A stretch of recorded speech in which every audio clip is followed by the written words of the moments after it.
নমস্কাৰ, মই আয়ুষ। আজি হৈছে 1 ফেব্ৰুৱাৰী শনিবাৰ। দিনটোৰ কেইটামান গুৰুত্বপূৰ্ণ খবৰ লৈ আহিছো। প্ৰথম খবৰটো হৈছে অসম কেবিনেটৰ বৈঠক সমাপ্ত, চৰকাৰী কৰ্মচাৰীৰ বাবে ডাঙৰ খবৰ দিলে মুখ্যমন্ত্ৰীয়ে। লোকসেৱা ভৱনত অসম কেবিনেট বৈঠক সমাপ্ত। কেবিনেট বৈঠকৰ অন্তত সংবাদমেল সম্বোধন কৰে মুখ্যমন্ত্ৰীয়ে।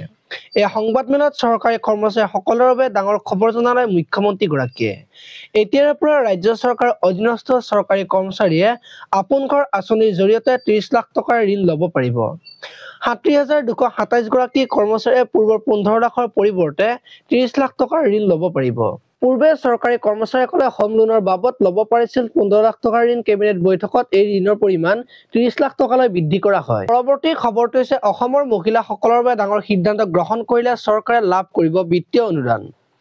লোকসেৱা ভৱনত অসম কেবিনেটৰ বৈঠক সমাপ্ত। কেবিনেট বৈঠকৰ অন্তত সংবাদমেল সম্বোধন কৰে মুখ্যমন্ত্ৰীয়ে।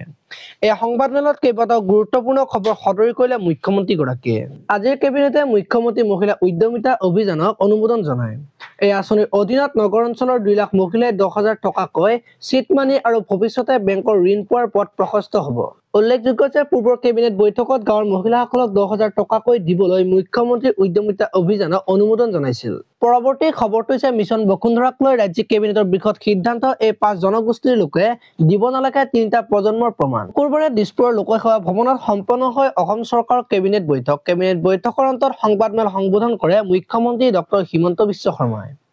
এই কেবিনেটত চৰকাৰে মিছন বসুন্ধৰাক লৈ গুৰুত্বপূৰ্ণ সিদ্ধান্ত গ্ৰহণ কৰে। মিছন বসুন্ধৰাৰ বাবে আবেদনৰ সময়সীমা 15 ফেব্ৰুৱাৰীলৈ বৃদ্ধি কৰা হয়। উল্লেখযোগ্য যে মিছন বসুন্ধৰাৰ বাবে ST, SC, T-ট্ৰাইব আৰু গোৰ্খা লোকসকলে 3টা প্ৰজন্মৰ প্ৰমাণ দিব নালাগে। এতিয়াৰ পৰা এই ক্ষেত্ৰত কোচ ৰাজবংশী, মৰাণ, মটক, চুতীয়া আৰু আহোম সম্প্ৰদায়ৰ লোকসকলেও লাভ কৰিব এই বিশেষ সুবিধা। আজিৰ কেবিনেটৰ সিদ্ধান্ত অনুসৰি কোচ ৰাজবংশী, মৰাণ, মটক, চুতীয়া আৰু আহোম সম্প্ৰদায়ৰ লোকসকলক মিছন বসুন্ধৰাৰ বাবে প্ৰয়োজনীয় 3টা প্ৰজন্মৰ প্ৰমাণৰ পৰা ৰেহাই দিয়া হৈছে। পৰৱৰ্তী খবৰটো হৈছে ৰন্ধন গেছৰ চিলিণ্ডাৰৰ দামৰ পৰা UPI নিয়মলৈ 1 ফেব্ৰুৱাৰীৰ পৰা হ'ব বৃহৎ সালসলনি। 1 ফেব্ৰুৱাৰীৰ পৰা আৰম্ভ হ'ব নতুন মাহ। 1 ফেব্ৰুৱাৰীত দেশৰ বাজেট দাখিল কৰিব বিত্তমন্ত্ৰী নিৰ্মলা সীতাৰমণে। ইয়াৰ লগে লগে নতুন মাহটো কিছু নতুন পৰিৱৰ্তনো হ'বলৈ গৈ আছে। এই পৰিৱৰ্তনসমূহ আৰ্থিকভাৱে জড়িত। ইয়াৰ প্ৰত্যক্ষ প্ৰভাৱ সাধাৰণ মানুহৰ জীৱনশৈলীত 1 ফেব্ৰুৱাৰীৰ পৰা পুনৰবাৰ LPG গেছৰ চিলিণ্ডাৰৰ দামৰ পৰা আৰম্ভ কৰি UPI নিয়মলৈ হ'ব ডাঙৰ পৰিৱৰ্তন। কাইলৈৰ পৰা কি ডাঙৰ পৰিৱৰ্তন হ'ব জানো আহক।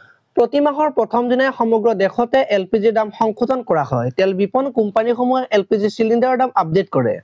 এনে পৰিস্থিতিত বাজেটৰ দিনটোত LPG চিলিণ্ডাৰৰ দাম হ্ৰাস হ'ব নে বৃদ্ধি হ'ব সেয়া লক্ষণীয় হ'ব।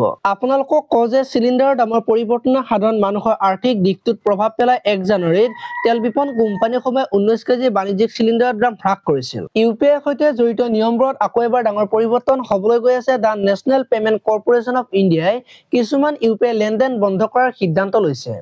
এই সন্দৰ্ভত এখন চাৰ্কুলাৰ জাৰি কৰা হয়। 2025 চনৰ 1 ফেব্ৰুৱাৰীৰ পৰা কাৰ্যকৰী হ'ব এই নতুন নিয়ম।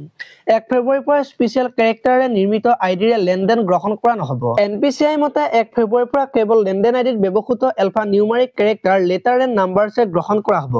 যদি ইয়াৰ বাহিৰে আন এটা লেনদেন আইডি সৃষ্টি কৰা হয় তেন্তে পেমেণ্ট বিফল হ'ব।